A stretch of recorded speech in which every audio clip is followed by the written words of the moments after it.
Hello and welcome to another episode of Project 2JZ28, where we've taken my 1995 Camaro and put a 2JZ under the hood. If you at all are interested in the channel or like it or want to share it, that'd be great. We'd really appreciate any subscriptions you could give us if you haven't already. Today what we're working on is trying to make that list of to-do items that much smaller before it's ready for the boost tune at Neighbor Racing. The biggest one for today is going to be taking a look at that power steering pump reservoir. Talked about this in other episodes, so everybody knows what's going on with it. But we have this that Blake made for us. Looks awesome, but I think it's causing some cavitation inside there. So we're going to attempt to replace it with this unit right here. Inside this one, we've got some baffles. It's just a plain T baffle on the inside there, and you can see it sits a lot lower than where the fluid comes in on the other one. This one is about 2 inches taller in total length, and this one I don't think we have 2 inches to play with between the clearance we have left and what we can bring it down on the bottom. So the first thing I'm going to do is just drain as much fluid out of the top as I can to make as much of a less mess as I can on the floor. Then I'm going to disconnect everything, see if this one will fit. I don't even know if the same fittings are the same as far as the bottom to the top. If we get lucky and they are the same fittings, that'd be awesome. Less work we got to do there. And then we'll just see if it happens to fit in there as is. That would be obviously the best case scenario. Worst case scenario, as you can see, we've got quite a bit on top. I can cut a bit out of the top, that would be the difference, and then we can have it welded together. I can weld. I do have a welder. Unfortunately, mine is a MIG welder, and I don't have the ability to weld aluminum, though. Blake could easily do this for me. However, Blake, as talented as he is and working a full-time job, he is busy for a little bit, so it's going to be a little while before I can have him help me. So there's other people that can weld that I can take it to if it comes to it. Most likely, I'll take it back to South Whitley Welding, which helped us repair the intake a while back in the winter. So this is the first thing for today. We'll go ahead and get started.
Okay, got the old one out.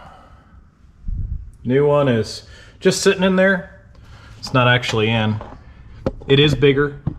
It will go down just a pinch farther, but I don't know for sure if it's gonna clear or not once it's all hooked in.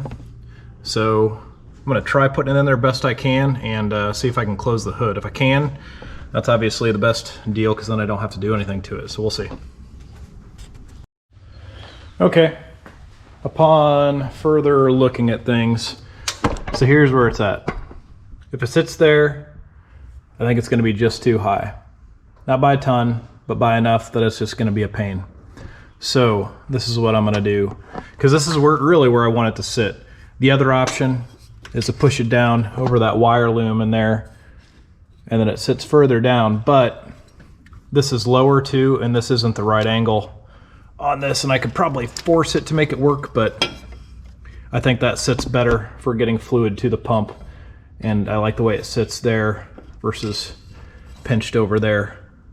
So I'm going to cut roughly 1 inch out of it, and then we're going to try and weld it together there.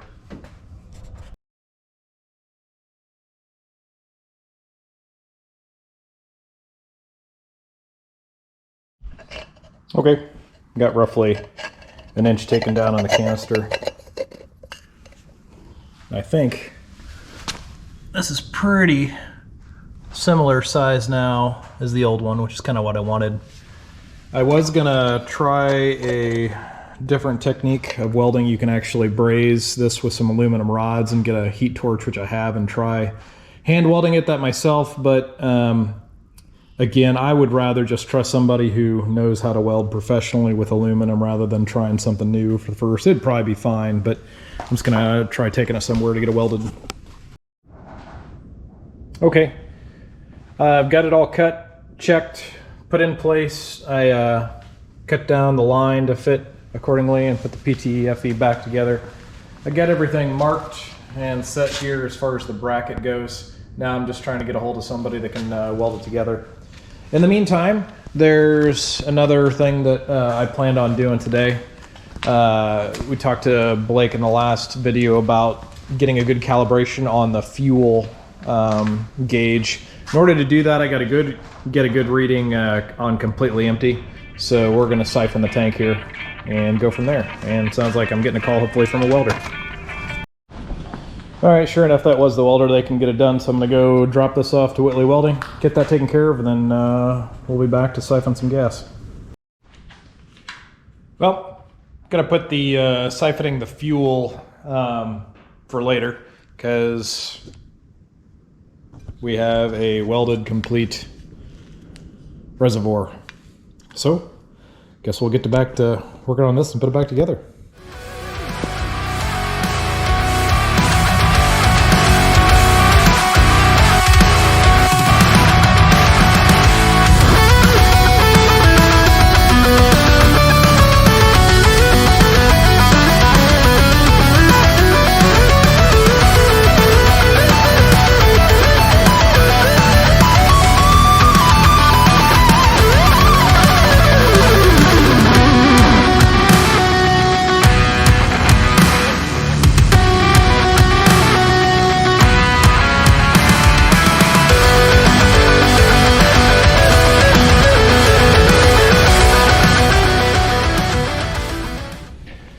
All right, what I'm sure would have taken Blake probably an hour or two worth of work has taken me about 6, but that's just the way it goes.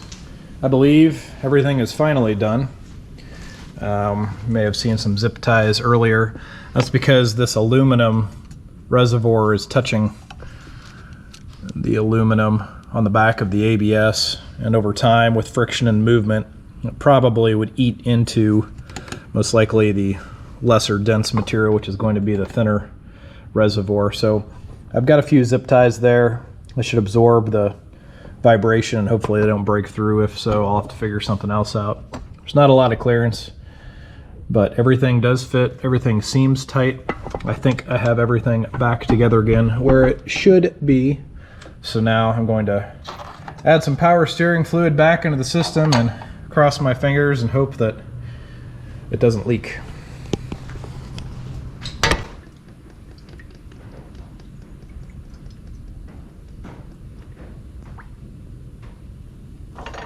Got everything fairly wiped down below, so it's dry enough. Hopefully, if there are any leaks, it'll show it sooner rather than later. I've got the fluid level just above that T-baffle in it now. I'm going to add just a little bit more because I'll split the difference between the T-baffle and the top of the reservoir. I don't per se want to top it completely off, but I want a little bit more in there just to, from what turn 1 said, keep the fluid level above that baffle where it comes in. And that's close enough. It's not quite between the baffle and the top.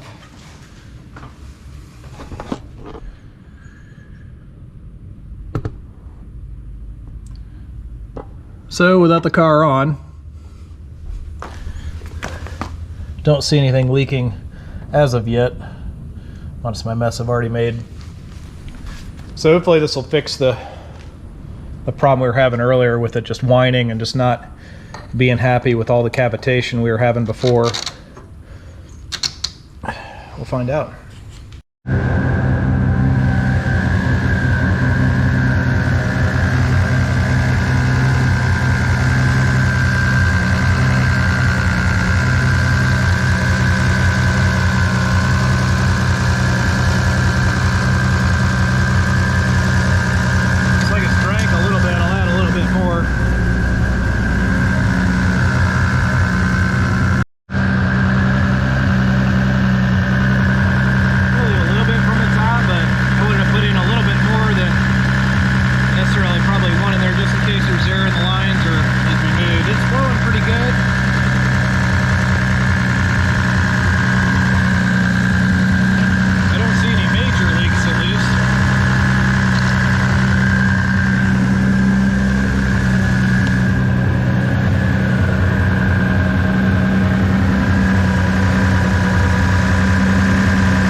All right, well, as far as I can tell, with just starting it up, looking things over, turning the wheel back and forth a few times, topping off the reservoir, I think I was able to successfully do that. We'll drive it a bit and double check everything just to make sure nothing's springing up that I'm not seeing. But it appears that nothing is leaking and we are going to be in good shape, which is awesome. Just got back from a little test drive and sure enough, seems like that reservoir did the job because it's all quiet now. We're used to, after driving a while, it would just whine. So I think that reservoir is going to work out. Now assuming nothing's leaking, should be good to go with that. All right, the next thing we're going to work on is trying to siphon the fuel out. I got this kit. Not sure exactly how it's going to go, but we'll give it a shot. Trying to siphon out the fuel like we talked about earlier. And then we'll try and reset that fuel gauge to empty to get a good reading. And this is all to calibrate everything to make sure the fuel gauge is accurate. So that's kind of the next step on the list, if you will, to get things done.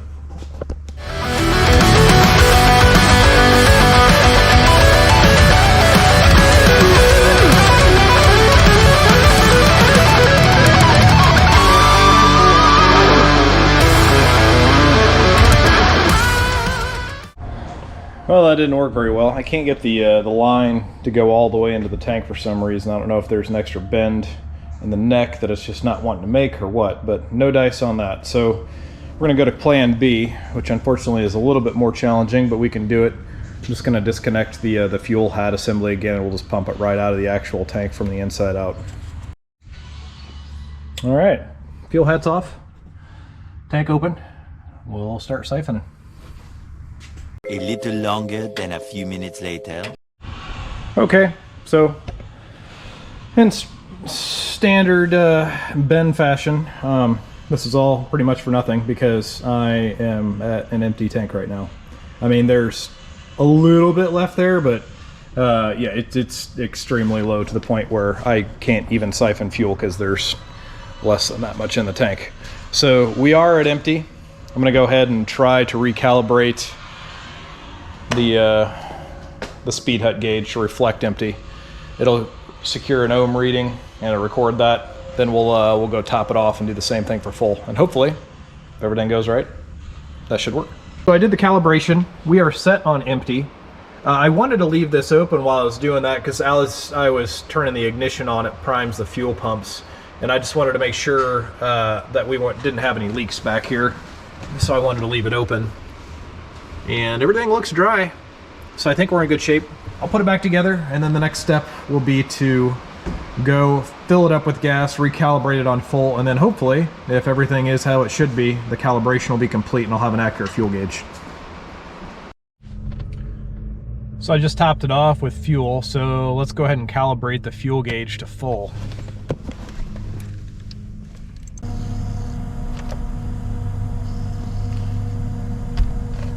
All right.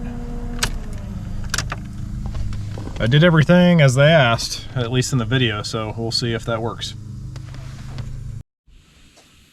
It's arts and crafts time. Kind of. I'm trying to take care of some of the interior stuff now.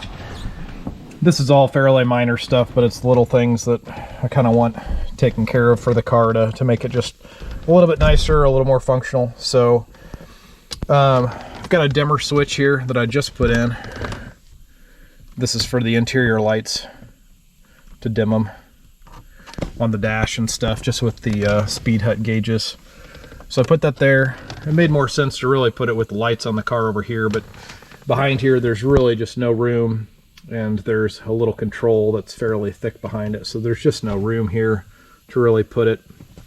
Now I'm gonna be cutting and measuring some Velcro with adhesive backing here that I'm gonna place on my control for my heads-up display. So it's gonna go right in place here. Had this on the car previously. It was taken out initially by Blake, just thinking that it would not work. When we found out it would, so it's been reinstalled, so now I just need to put it back in place, then we'll mount the actual heads-up puck HUD back up here, and I'll have to get a little reflective sticky that'll go on the windshield. Don't want it necessarily directly in my field of view, because I don't want it on full time. It's not like something that I would use often, but it's nice. It toggles between your mile per hour, or you can toggle it between RPM. So just one less thing, you can kind of keep your eyes on the road while having up there, and it's kind of a neat function too.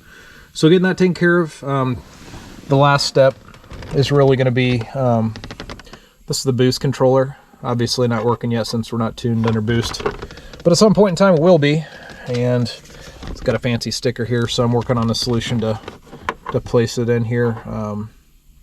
Someone else recommended a guy that makes custom plates. I'm talking to him now about maybe making something like that. I've got this cigarette lighter, the tabs from very old Camaro stuff have just broken on the bottom, so I've got a replacement for this I want to replace also. Just trying to clean up and freshen up the interior of the car, make it a little bit nicer, make it a little bit more functional.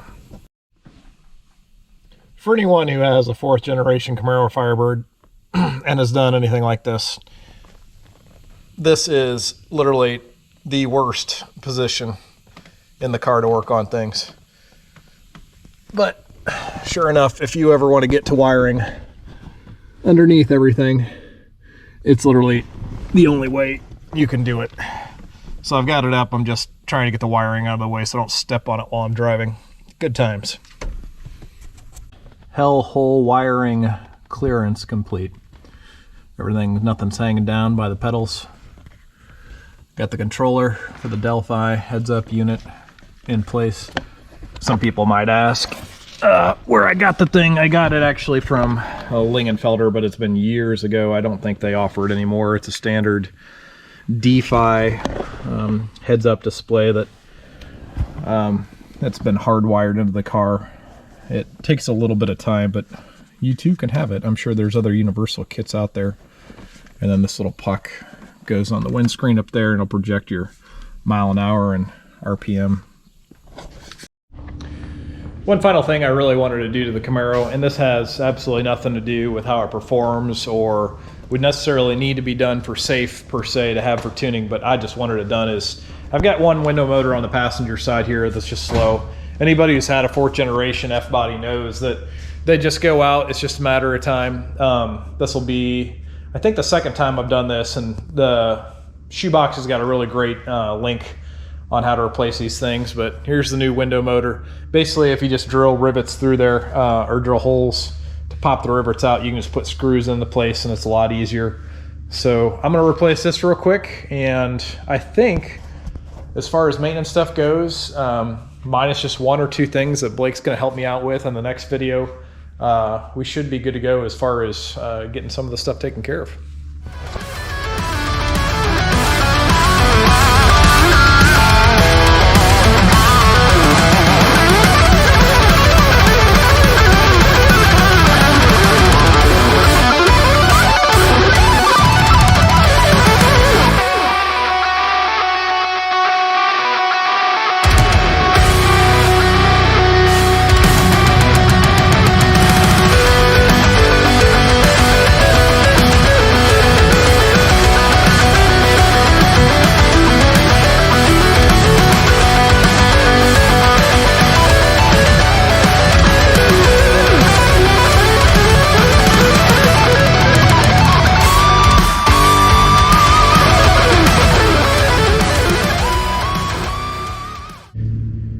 Once you get to this point in the door, there's a little trick, and I don't even remember where I learned it, but you see the glass is kind of, right now it's actually held in place by the motor, but once you pull the motor, it will fall and possibly break. And it's kind of a big deal. So if you've got just a plain old standard, tube of caulk and you shove it in here, it'll actually hold the glass in place. A little trick I learned, which is pretty handy. So I'm gonna go do that, and then we'll get taking out the old motor.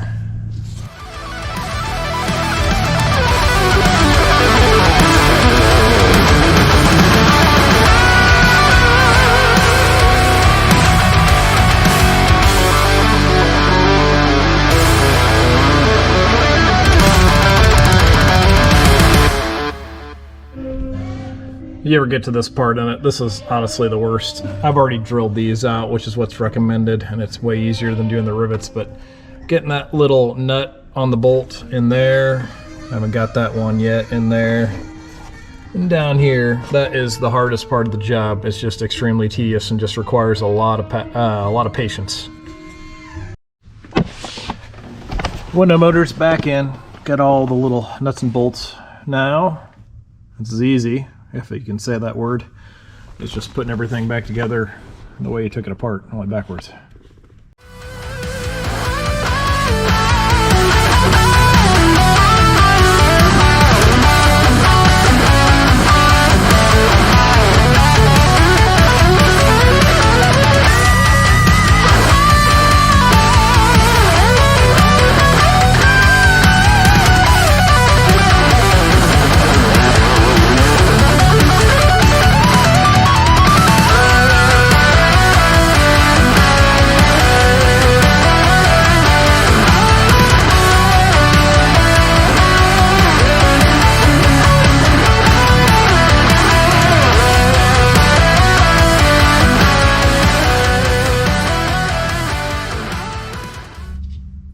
All right, door, window, everything's back together.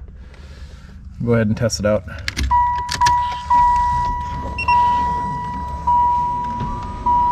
Yay.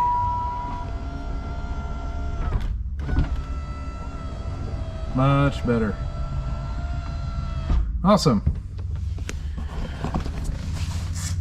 So this concludes me working on my own pile for once, and hence why this is the long list of things to do. Thanks for joining us. We'll see you next time.